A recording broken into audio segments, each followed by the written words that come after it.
As skill premiums rise, as shortages of skilled workers become more and more apparent in the U.S. and other countries, I think there'll be some effective counter pressure to liberalize those access issues.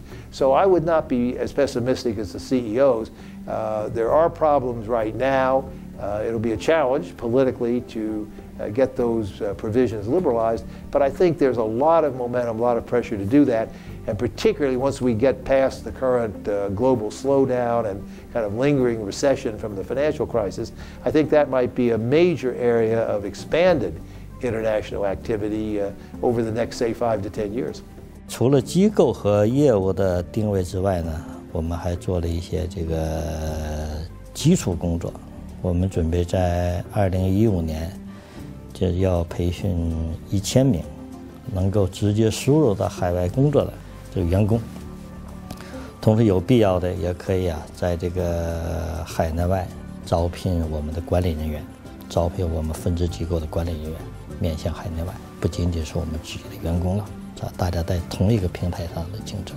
The next 20 years at Caterpillar will bring tremendous growth and tremendous change and a tremendous need for new leadership.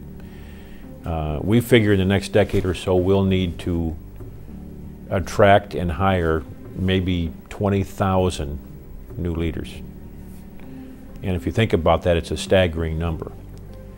But that's only going to happen locally. And we've got to find the way to attract the brightest Koreans, the brightest Chinese, the brightest Brazilians, the brightest, any APEC, or for that matter, anywhere in the world, people we can find to help our company. So we've set up regional centers. We've set up a really great leadership development program around the world that we've regionalized and then localized on top of that to not only find the best talent, but then teach them the Caterpillar way. What do we expect from Caterpillar leaders? How do we manage our company? How do we look forward that long? And for the most part, we're having good success with that, but we've got to really step up our game because the numbers are just going to continue to grow so greatly as we grow and as we need more local talent in APEC and elsewhere as we build out our footprint. We do have shortages from time to time of deep technical expertise in some areas. The other place that always amazes me are welders. There's a shortage of welders around the world, and we have tremendous programs to train welders, and we fill that shortage, but it's always a challenge to make sure we have enough welders in the pipeline. But past that, electrical engineers, basic engineering talent around the world, it's there, but we have to really make sure we're current, they're current. We teach them what we need, and we spend a lot of time with colleges and technical schools to make sure that they know what we need, and it's an ongoing challenge. But for the most part, we've been able to overcome that, but you can't take your eye off that ball very long. We try to develop the talent from the bottom up. We invest heavily in technical education of our employees and try to develop succession planning going from bottom to the top. At the end, it's all we do is talent development. The key question, and I completely agree to where you're hinting at the question, is to how foster the cooperation between the countries, because sometimes the skills you develop in a particular market, in a particular country, are good, but they're very specific to that market. And as competition becomes global, you really have to be able to look beyond your national borders. And that is something that we recently started investing in, promoting the type of individuals who can think beyond the technical borders. But on the other hand, some technical skills are very much transferable from China to Russia, Canada, etc.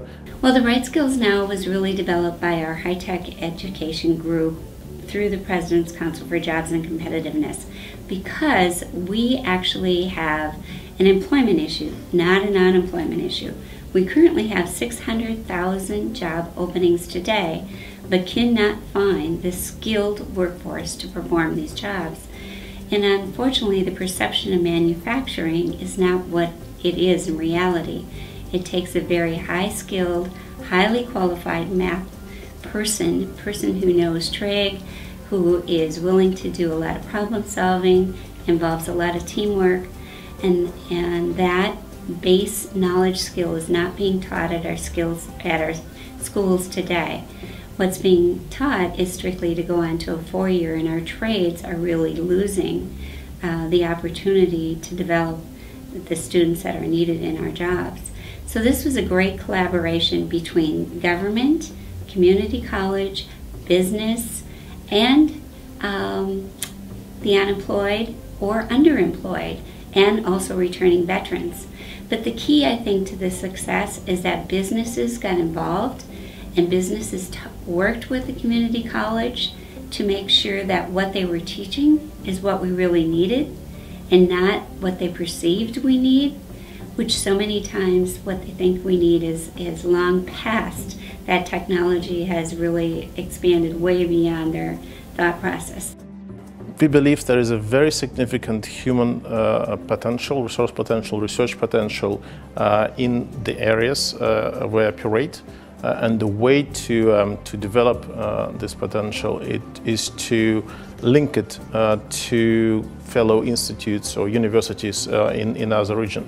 We are sponsoring several technical universities, 2 in Irkutsk region, 1 in Krasnoyarsk. And we are also sponsoring things outside of the region, such as Hong Kong Institute of Technology. And what we're trying to do is to develop the exchange of students and exchange of professors. That is on a general kind of educational and R&D development. We set up our innovation centers, which we've set up now 2 in Asia, in China, in Chengdu and Xi'an. We've basically co-located with major universities so that we have access to some great students and PhDs coming out of those universities.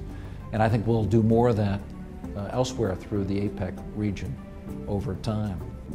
Our industry directly benefits from the ongoing China's urbanization policy, which leads to rigid demand. When rural population move to the city at a consistent pace each year, government housing is not the answer for satisfying this type of demand creation. Property developers like us have an important role to play. The right skills now literally could be put in a box and placed in any country. We've actually proven that by taking it across the United States already. It's in several different states, and we have graduates and we have people working. So it's definitely a model that could be implemented in all the APEC regions very easily. And not just for CNC machinists. This could be for whatever that country specifically needs. It could be IT, it could be healthcare, it could be welding. It's a model that can be replicated in any industry that's needed. We're very locally based, so we look for our talent local. But I would say I spent 20% of my time actually working on development with the community colleges and the colleges in training people that will serve our industry well. It's absolutely critical that I get out there and talk to these academia people to understand where our technology is today and to ensure they have the right equipment to teach it on. Microsoft, from its inception, has really been a global recruiter of talent. You know, if you wander around the halls of Microsoft and look at the names on the doors, you know, you'd think you were walking through the United Nations. We've always sought to bring together the best people from around the world and have never been shy about, you know, getting them from wherever they sit.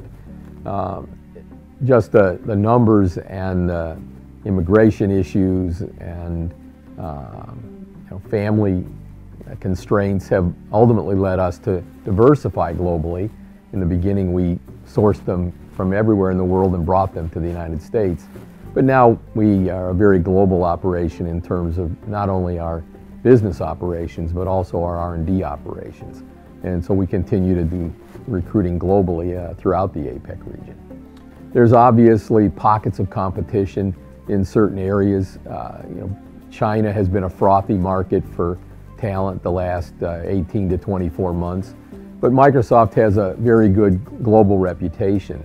And as a result, we tend to win our fair share of those competitions, and so far haven't really been very constrained by the shortage. I think in general there are more jobs chasing the top talent than there have ever been in this business, and so I expect perhaps less established companies might be finding some pressure there. But you know, Microsoft so far has been doing okay. In a sense, we've had to help contribute to the creation of more talent, not just to meet our own demands, but to really allow the ecosystem that we depend on in every country to have access to the talent that they need. And that continues to be a major effort for us.